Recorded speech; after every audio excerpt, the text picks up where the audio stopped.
আর আমাদের দেশে বিগত 55 বছর বাংলার জমিনে যারা ক্ষমতায় আসছে তারা ক্ষমতা টিকায় রাখার জন্য বিদেশের লোক ভাড়া করে এনে দেশের জনগণ হত্যা করেছে। আউযু বিল্লাহি মিনাশ শাইতানির রাজিম। বিসমিল্লাহির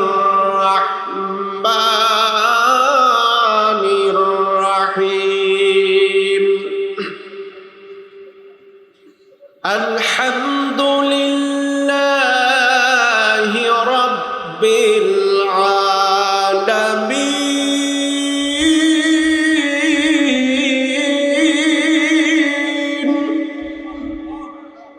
আল্লাহু আকবার এই 15-20 জনের নাকি? আল্লাহু আকবারের স্লোগান কার পক্ষ থেকে? সকল মুসলমানদের জন্য সার্বজনীন স্লোগান আল্লাহু আকবার। এই আল্লাহু আকবারের সাথে কারো কোনো শত্রুতা আছে? মাদ্রাসার তলবে আলেমরা কারো কোনো শত্রুতা আছে? যারা দলের কর্মী আছেন তাদেরও কোনো ভাগ আছে?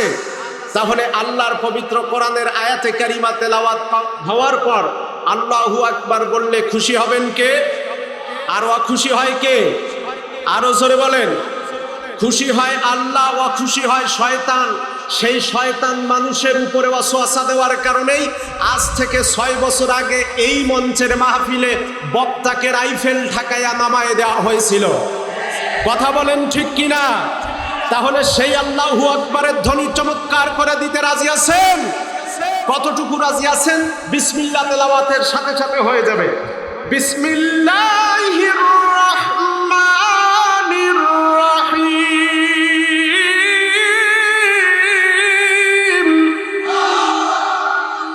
আলহামদুলিল্লাহি রাব্বিল আলামিন। আর-রাহমানির রাহিম। মালিকি ইয়াউমিদ্দিন।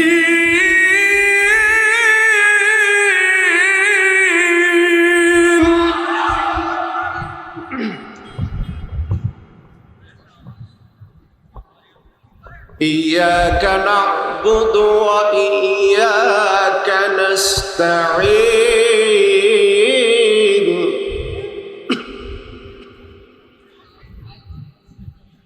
إياك نعبد وإياك نستعين.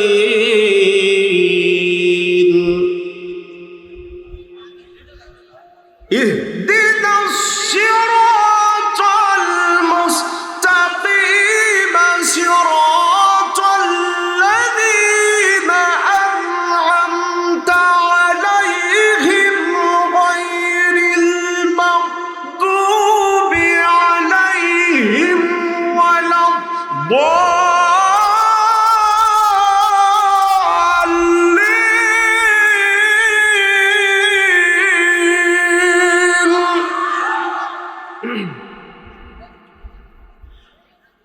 غير المغضوب عليهم ولا الضالين.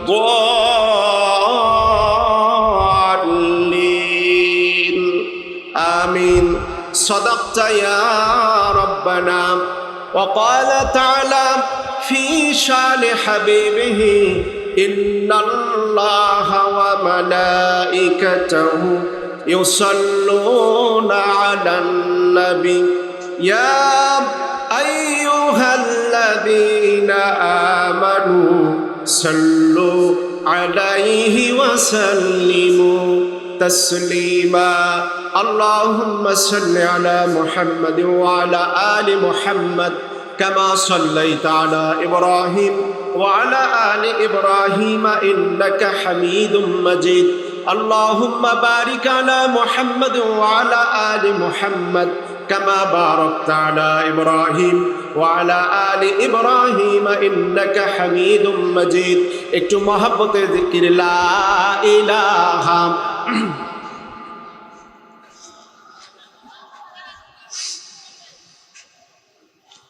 লা ইলাহা লা ইলাহা। আজ জাহাজ গাড়ি হাওয়া আজি জাহাজ গাড়ি হাওয়ায় চলে কলেরই বিধান,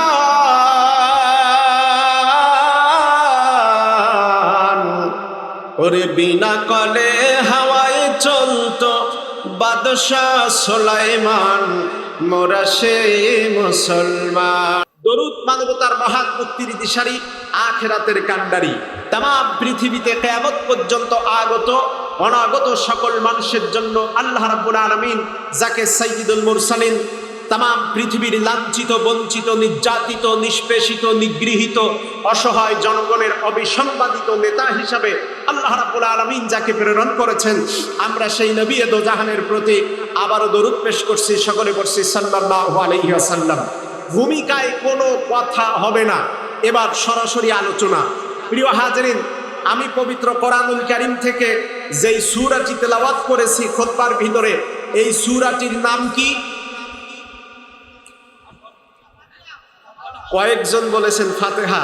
সূরাটির নাম কি? অনেকে রাস্তাঘাটে বলতে পারেন, ফেয়ার মিশনের প্রথম দিনের মাহফিল হইল, রাত 9:30 বেজে গেছে, এখনো পর্যন্ত মাঠের 3 ভাগের 1 ভাগ পূরণ হয়নি। ভাই, অতীতের হিসাব বা আল্লাহ পাকের পবিত্র বক্তব্য সূরাতুল আরাফের 179 নম্বর আয়াত, আল্লাহ পাক বলছেন, ওয়ালাকাদ যারানা লিজাহান্নামা কাসীরাম মিনাল জিন্নি ওয়াল ইনস, আমি আল্লাহ পাক অধিকাংশ জিন আর মানুষকে তৈরি করেছি জাহান্নামের জন্য। তো অধিকাংশ মানুষ, বেশিরভাগ মানুষ যদি জাহান্নামের জন্য থাকে, আজকের এই সময়ে মুনাফিক আর ইসলাম বিরোধী জাহান্নামীরা আলাদা হয়ে গেছে।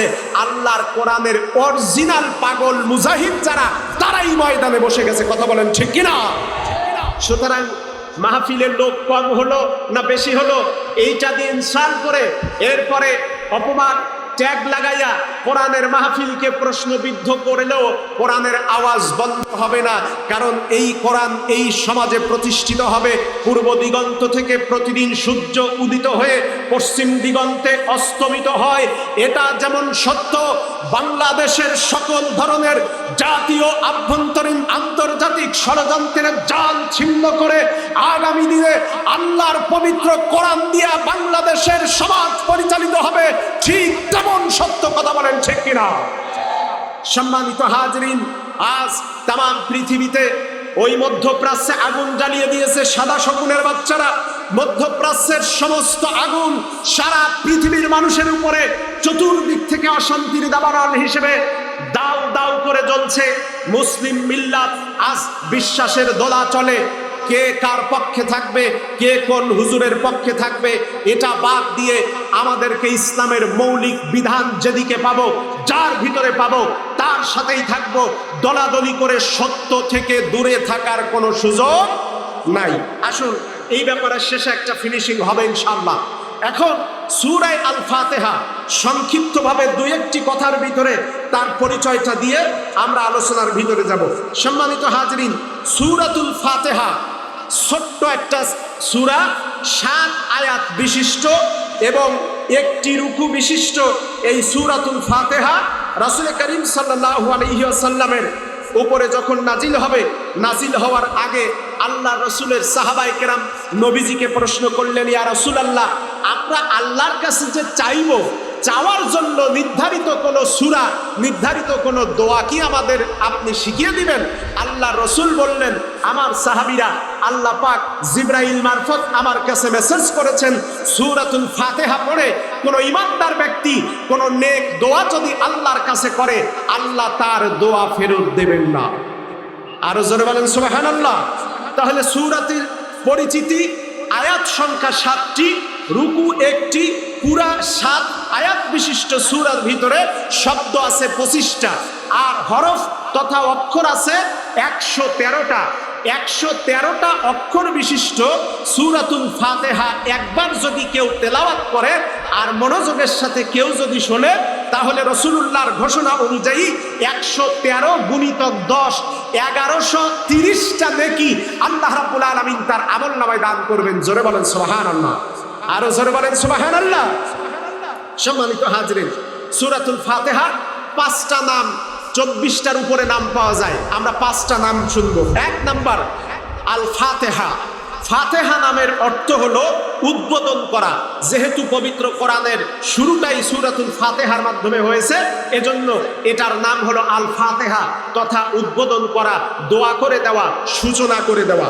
2 নম্বর সূরাটির নাম হলো উম্মুল কিতাব, তথা কিতাব সমূহের কিতাবের মা। এরপরে 3 নম্বরে সূরাটির নাম হলো আল কোরআনুল আযীম। আল কোরআনুল আযীম তথা গোটা কোরআন শরীফের সারমর্ম। গোটা কোরআন শরীফের 113টি সূরার ভিতরে আল্লাহ পাক যে বক্তব্য দিয়েছেন সূরা আল ফাতিহার ভিতরে 7টা আয়াতে সেই বক্তব্য দিয়েছেন। জোরে বলেন সুবহানাল্লাহ। 4 নম্বর নাম হলো সাবরুল মাসানি। 5 নম্বর সূরাটির নাম হলো সূরাতুশ শিফা, তথা রোগের ওষুধ। কিসের ওষুধ? সূরাতুশ শিফা মানে হলো রোগ মুক্তির সূরা। রোগ মুক্তির সূরা কি কারণে?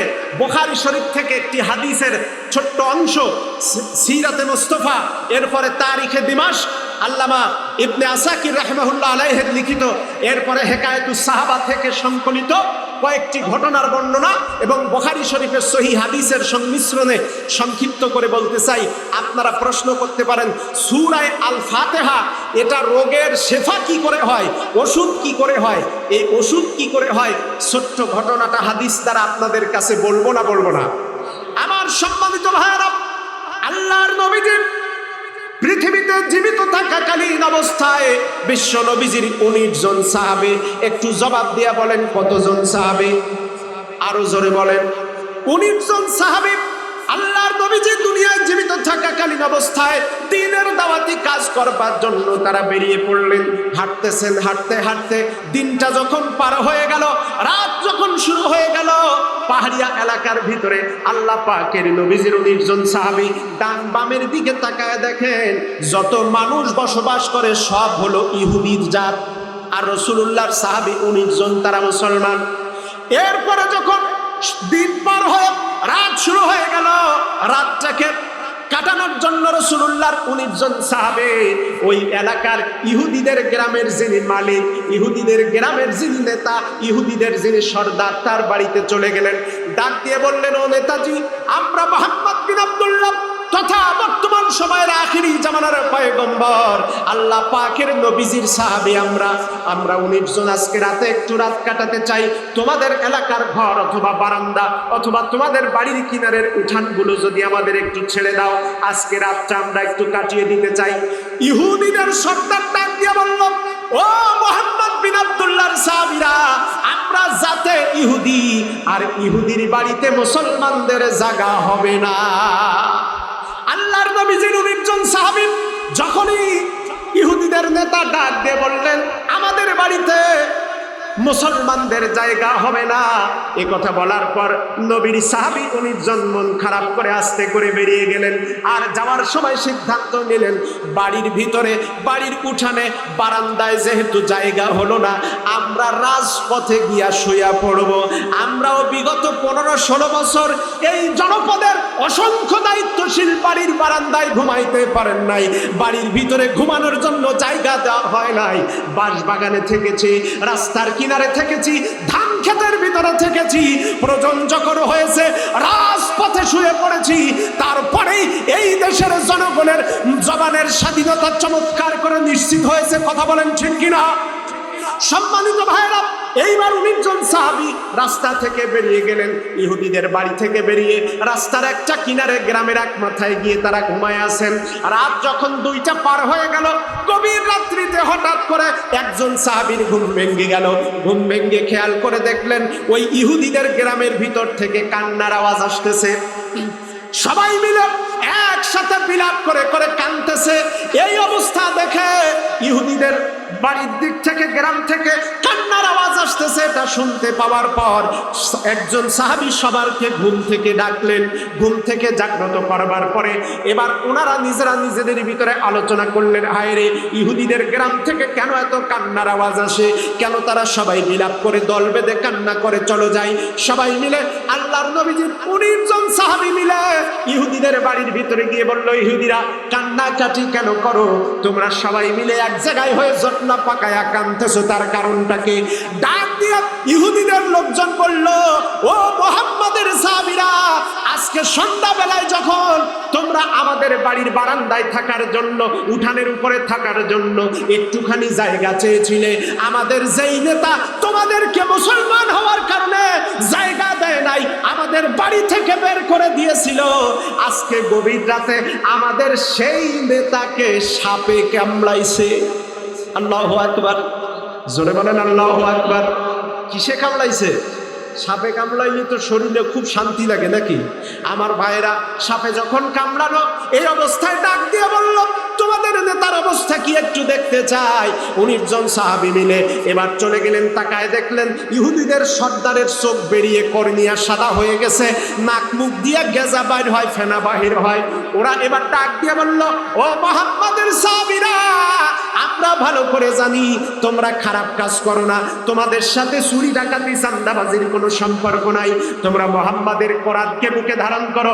আমরা জানি তোমরা চিকিৎসা করলে আমাদের নেতা ভালো হয়ে যেতে পারে, দয়া করে আমাদের নেতাকে চিকিৎসা করে একটু ভালো করে দাও। এখন 19 জন সাহাবীর একজন জিজ্ঞেস করতেছে, আচ্ছা এই যে তোমরা নেতা মরে যাচ্ছে, একজন নেতা মরে গেলে তো আরেকজন দাঁড় করায় দেয়া যায়, সবাই মিলে একসাথে কানতেছে, হইজোগার দিয়ে পুরা গ্রামের লোক এক জায়গায় হয়ে, কাহিনীটা কি? ওরা বলতেছে, ও মুহাম্মাদের সাহাবীরা, আমাদের এই নেতা দাপটে থাকা অবস্থায়, ক্ষমতায় থাকা অবস্থায় আমাদেরকে যা হুকুম করেছে আমরা তাই করেছি। রাতের বেলা নিরপরাধ মানুষগুলিকে বাড়ি থেকে ধরে হত্যা করেছে, দিনের বেলা মানুষের জমির উপরে দখল চালিয়েছে। আমরা এমন কোনো অপরাধ নাই যা করি নাই, সব এই নেতার নির্দেশে। নেতা যদি না বাঁচে আমরাও বাড়িতে থাকতে পারবো না। নেতার মতো করে নেতা যেমন অকাম করেছে, নেতার কথায় আমরাও অকাম করেছি। নেতা মরে গেলে আমরা এলাকায় থাকতে পারবো না। বাংলাদেশেও দেখা গেল 15 বছর 16 বছর যারা ক্ষমতায় থেকে মানুষের উপরে জুলুম করলো, কোরআনের মাহফিলগুলো বন্ধ করে দিল, এমন একটা সময় আসলো নেতা পলাইছে 40 মিনিটে, একযোগে 300 জন এমপি তারাও নেই।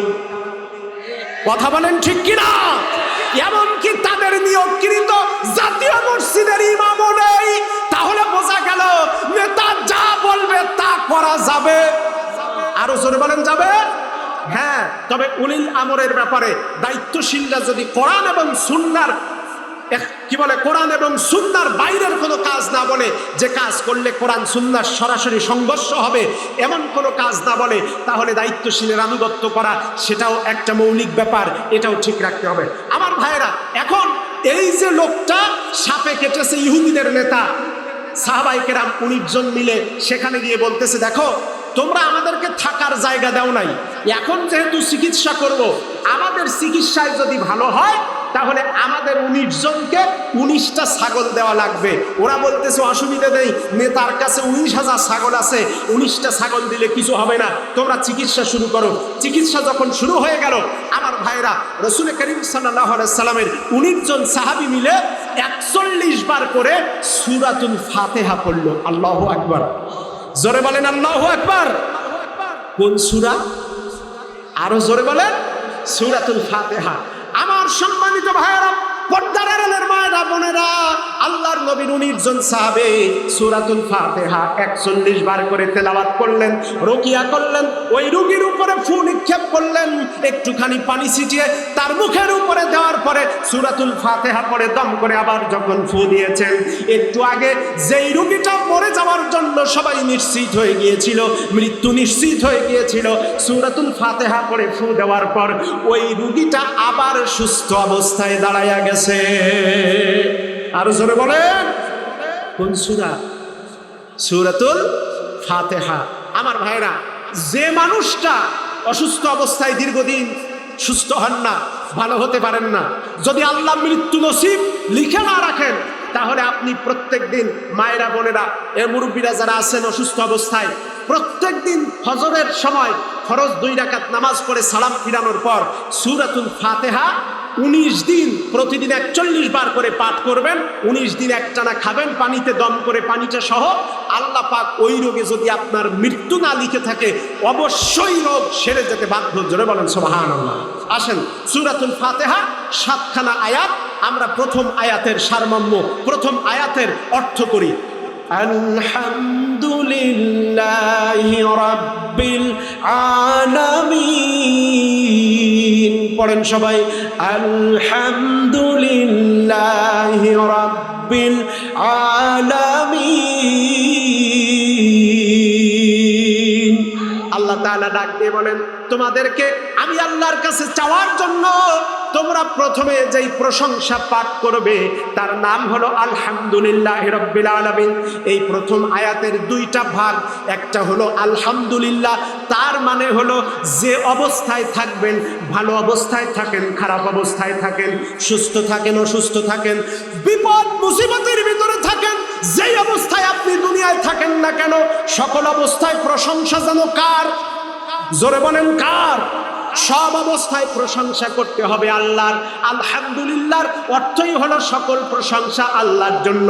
এই আয়াতগুলি থেকে একটা করে ছোট্ট শিক্ষা নিয়ে যাব। এক নাম্বার শিক্ষা, আলহামদুলিল্লাহ মানে হলো বিপদে পড়ে শুকরিয়া আদায় করব কার?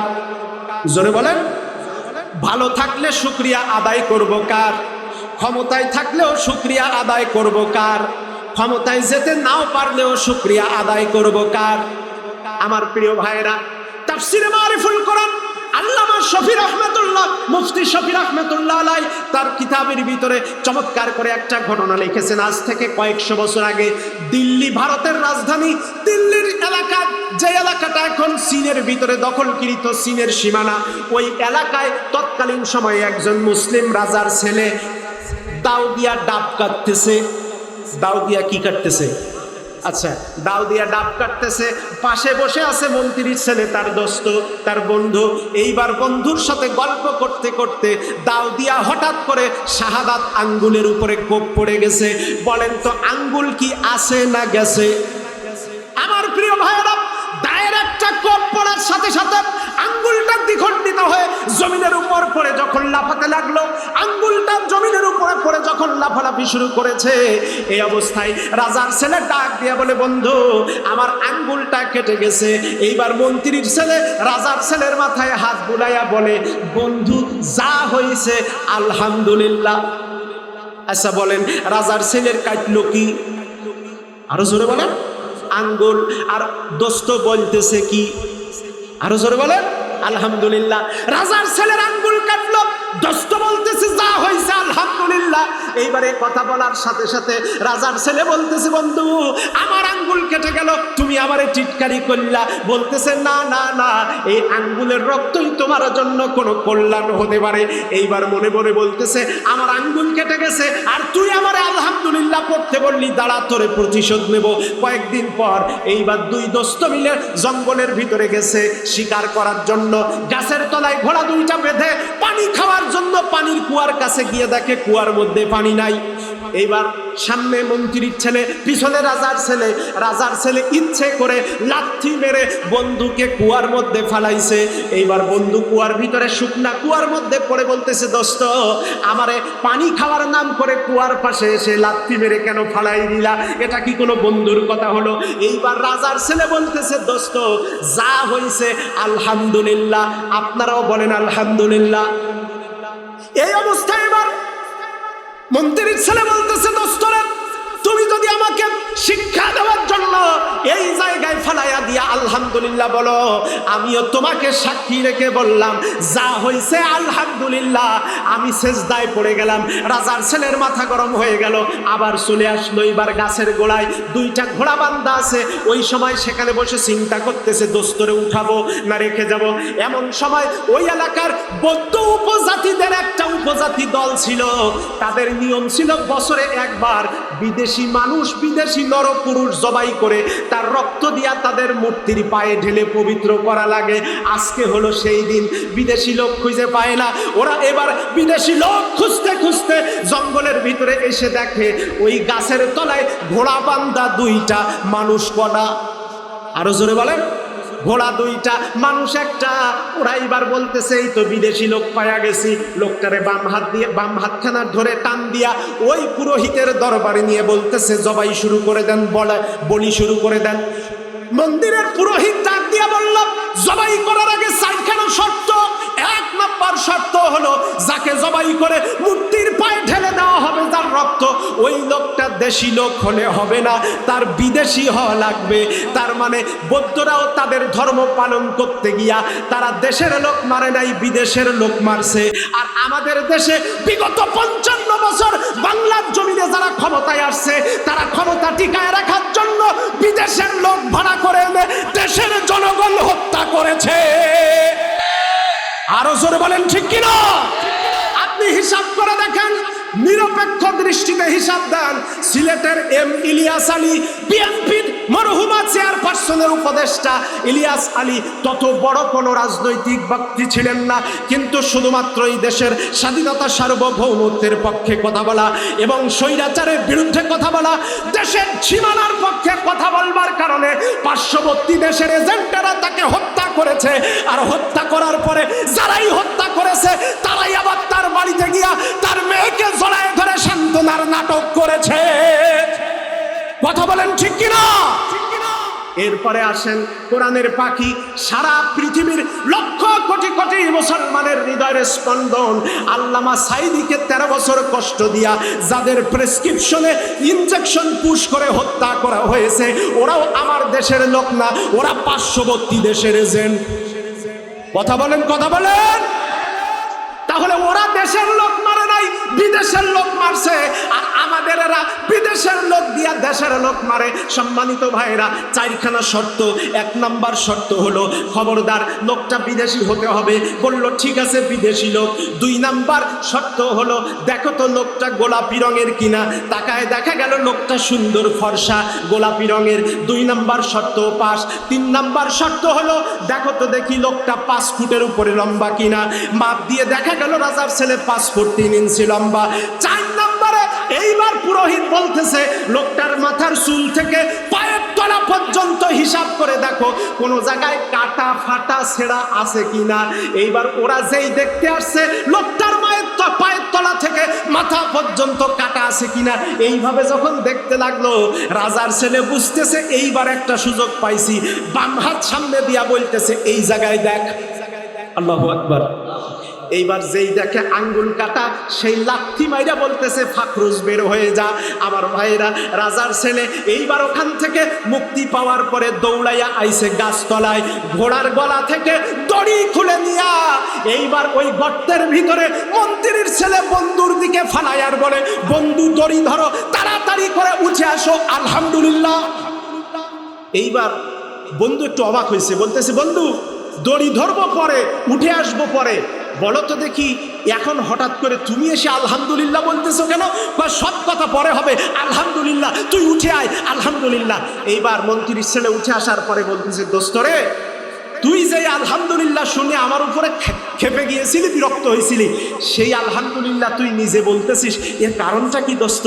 বলতেছে দোস্ত আমার আঙ্গুল যেদিন কেটে গিয়েছিল, আমার আঙ্গুলের দিকে তাকায়া তুমি আমাকে বলেছিলে এই আঙ্গুলের রক্তই তোমার একদিন কল্যাণ হবে, যা হয়েছে আলহামদুলিল্লাহ। দোস্তরে এই আঙ্গুলের রক্তের কারণে, আঙ্গুল কাটার কারণে আল্লাহ আমারে আজকে গলা কাটার থেকে বাঁচাইছে। আল্লাহু আকবার।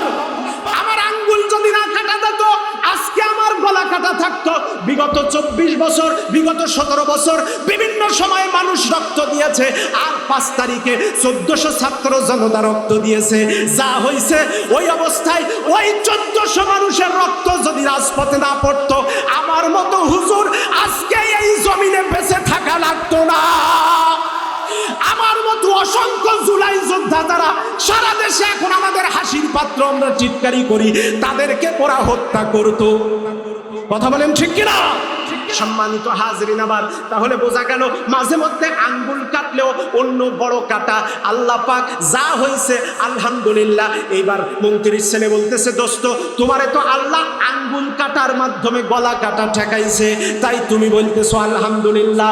আর তুমি কি জানো আমার ব্যাপারে আলহামদুলিল্লাহ কি? কয় তোমার আবার কি? কয় দোস্ত তুমিও বিদেশি আমিও বিদেশি, তুমিও 5 ফুট 3 ইঞ্চি লম্বা আমিও 5 ফুট 3 ইঞ্চি লম্বা, তুমিও সুন্দর দেখতে আমিও সুন্দর দেখতে, সব ঠিক আছে দোস্ত। তোমারে যে আল্লাহ আর তোমারে দিয়া আল্লাহ আমারে লাথি মারাইয়া গর্তের ভিতরে পড়েছে, গর্তের ভিতরে যদি না পড়তাম, তোমার সাথে যদি ধরা খাইতাম, আমার শরীরে কোনো জায়গায় কাটা ছেঁড়া নাই, সুতরাং তুমি মুক্তি পেতে আমার ফাঁসি হয়ে যেত, আমার গলা কাটা যেত। সুতরাং যা হয়েছে লাথি মাইরা পরিকল্পনা করে গর্তে ফেলাইছো, সেটাই আলহামদুলিল্লাহ। তাই আমিও বলতে চাই, হুজুররা আলেম ওলামারা চিন্তা করার কারণ নাই, 12 তারিখে যা হয়েছে আলহামদুলিল্লাহ। কথা বলেন ঠিক কিনা? কারণ তেল নিয়ে যেই কারসাজি সারা পৃথিবীতে, ভারতের মতো দেশের না বিশ্বাস উঠে যায়। আজকে আমরা যদি ঠেকাইতে না পারতাম, ইসলামী আন্দোলনের সম্ভাবনা মুহূর্তেই নষ্ট হয়ে যেত। যা হয়েছে জোরে বলেন আলহামদুলিল্লাহ। জিকির লা ইলাহা হয়েছে, কি বলবো এবার জোরে বলেন, চিৎকার দিয়ে বলেন যা হয়েছে কি, সবাই বলেন।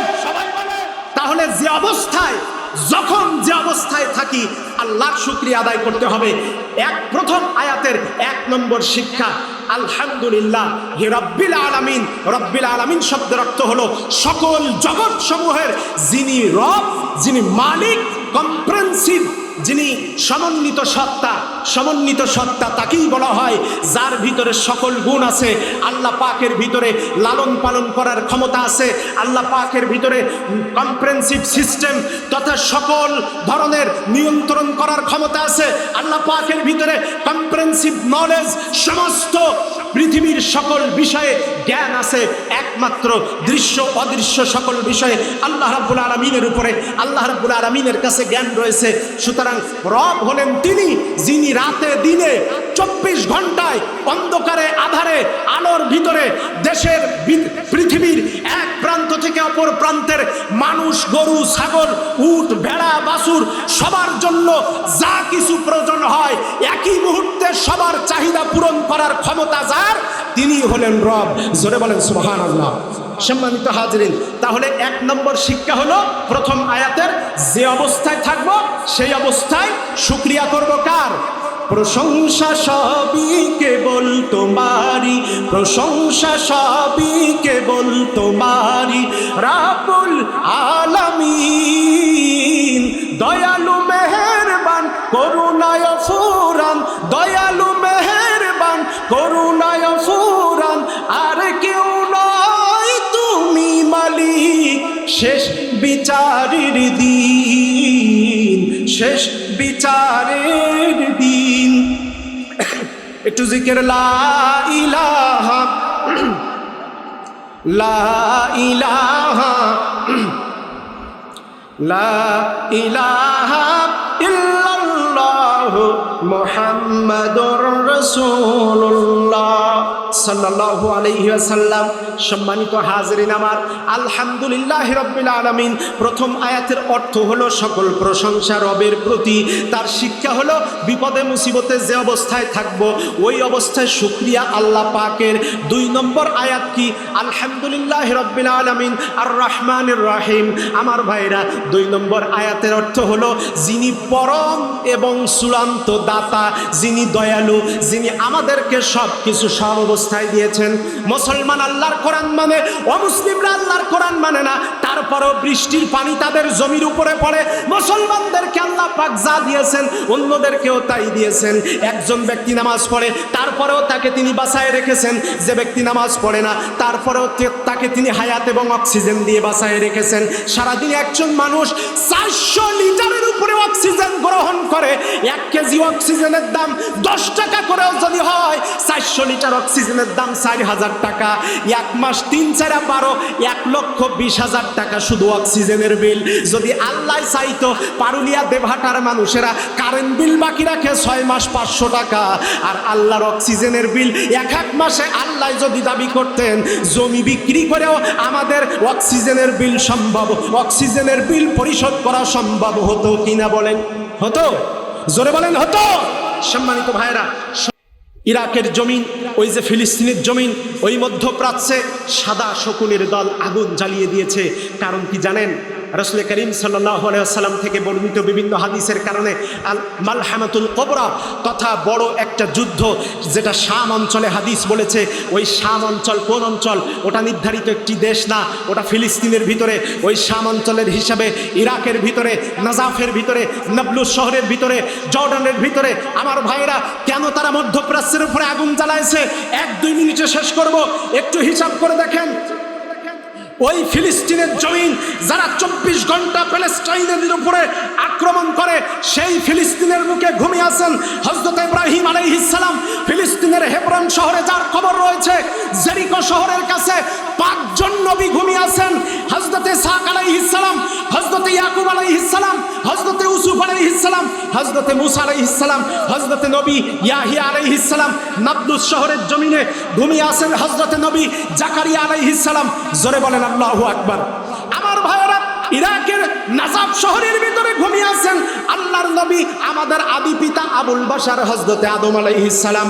এরপরে হযরত নূহ আলাইহিস সালাম ইরাকের জমিনে ঘুমিয়ে আছেন। হযরত হুদ আলাইহিস সালাম ঘুমিয়ে আছেন। হযরত সালেহ আলাইহিস সালাম নাজাফের ওয়াদি উস-সালাম, পৃথিবীর সবচাইতে বড় কবরস্থান, সেখানে তিনি ঘুমিয়ে আছেন। হযরত আলী ঘুমিয়ে আছেন নাজাফ শহরে। ইমাম হুসাইন যুবকদের আইডল, তিনি ঘুমিয়ে আছেন কারবালার জমিনে ইরাকের ভিতরে। অসংখ্য হাজার হাজার সাহাবী সেখানে ঘুমিয়ে আছেন। এরপরে সিরিয়ার দামেস্কের উমাইয়া মসজিদের সামনে ঘুমিয়ে আছেন আল্লাহর নবী হযরত ইয়াহিয়া আলাইহিস সালাম। এরপরে সাহাবী, ইসলামের প্রথম শ্রেষ্ঠতম মুয়াজ্জিন হযরত বেলাল রাদিয়াল্লাহু তাআলা আনহু, হযরত যায়েদ রাদিয়াল্লাহু তাআলা আনহু, হযরত আদম আলাইহিস সালামের ছেলে হযরত হাবিল আলাইহিস সালাম, তিনি ঘুমিয়ে আছেন। এরপরে জর্ডান শহর, জর্ডানের জমিনে ঘুমিয়ে আছেন নবী শুআইব আলাইহিস সালাম, হযরত হারুন আলাইহিস সালাম সহ অসংখ্য নবী আর সাহাবীরা তাদের জর্ডানের এই জমিনের ভিতরে ঘুমিয়ে আছে। ইয়ামানের হাজরামাউত অঞ্চলে ঘুমিয়ে আছেন আল্লাহর নবী হুদ আলাইহিস সালাম। এরপরে ফিলিস্তিনের জেরুজালেম, যেই জেরুজালেমে 24 ঘন্টা তারা বোমা হামলা করে পুরা জেরুজালেম শহরটা পুড়িয়ে ফেলেছে, ওই জায়গায় ঘুমিয়ে আছেন আল্লাহর নবীর সাহাবী হযরত শাদ্দাদ ইবনে আউস রাদিয়াল্লাহু তাআলা আনহু, হযরত উবাদা ইবনে সামিত রাদিয়াল্লাহু তাআলা আনহু। জর্ডানের রাজধানী আম্মান থেকে 140 কিলোমিটার দক্ষিণে ওই এলাকার আল কারাক অঞ্চলে ঘুমিয়ে আছেন মুতার প্রান্তরে সেনাপতির নেতৃত্বে থাকা 3 জন সাহাবী। একজন হযরত যায়েদ বিন হারেসা, দ্বিতীয় নম্বরে হযরত জাফর বিন আবি তালিব, 3 নম্বরে ঘুমিয়ে আছেন হযরত আব্দুল্লাহ ইবনে রাওয়াহা, বাসর রাত্রিতে যিনি স্ত্রী ফেলে এসে জিহাদের ময়দানে শহীদ হয়েছিলেন। ও বাংলাদেশের সাক্ষীরা, দেবতার মুসলমান, ওই আল মালহামাতুল কুবরা তথা শাম অঞ্চলে বিরাট যুদ্ধ হবে। সেই যুদ্ধের সূচনা শুরু হয়ে গিয়েছে। দলপাটি বুঝতে চাই না, ওই যুদ্ধের সূচনা যখন আমাদের সামনে আসবে, আল্লাহর প্রেরিত মহাপুরুষগণ আসমান থেকে নাজিল হয়ে ইসলামের পক্ষে যখন দাওয়াতি কাজ করবেন, দলপাটি স্বার্থ বাদ দিয়া ওই মুজাহিদদের পক্ষে, বাইতুল মুকাদ্দাসের পক্ষে, আর আল্লাহর নবীর সাহাবীরা যারা মধ্যপ্রাচ্যের জমিনে ঘুমিয়ে আছেন, তাদের সম্মান আদায়ের জন্য আমরা জীবন দেব। ইসলামের জন্য প্রয়োজনে ঘর ছেড়ে বেরিয়ে যেতে রাজি আছি কারা? দুহাত তুলে আল্লাহকে দেখায় দেন তারা। নারায়ে তাকবীর।